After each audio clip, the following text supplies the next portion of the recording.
In the next few minutes, you're going to learn about type 2 diabetes and what the solution can be to lowering your A1C and your blood sugar. So if you or anyone you know has type 2 diabetes or prediabetes, you're going to want to listen to this. So I've done a video about what type 2 diabetes is in context to your glucose in your bloodstream. So basically when we start out life, we start out with this empty sugar bowl.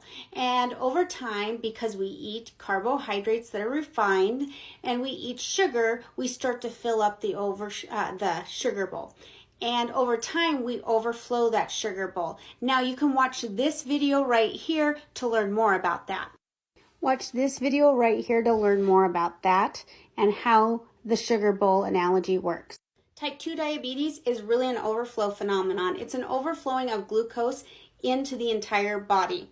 By the time you have overflowed into your bloodstream and been diagnosed with type 2 diabetes, you've already overfilled all the cells in your body. How does this work? Well, when you eat food over time, like we said in the overflow phenomenon with the glucose, when we start our life with an empty sugar bowl, over time we start to overfill that sugar bowl, the cells of the body. So when we eat food, especially high in sugar and carbohydrates, the pancreas will produce insulin. Insulin's job is then to shuttle glucose to the cells of the body to make energy.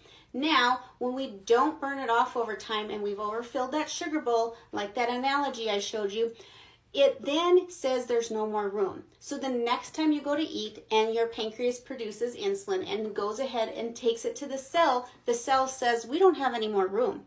Go away. All the cells are full. So then it goes back into the bloodstream. Your bloodstream is overfilled with sugar, and so we call it glucose. When it's in the bloodstream, your pancreas then produces more insulin. So you are bathing in insulin. And of course, that cell is still overfilled, and so it says no more room. Then at some point, you can start to take that glucose into other cells of the body and your tissues and your organs. So say for instance, in your brain, you get type 3 diabetes. In your heart, you get cardiovascular disease and heart attacks. In your kidneys, you end up with dialysis and your kidney failure. Now let's look at it in the context of how overflowing really looks like. So think about your cells as this overstuffed suitcase. You want to get this dress in there, right? So you can take it along with you.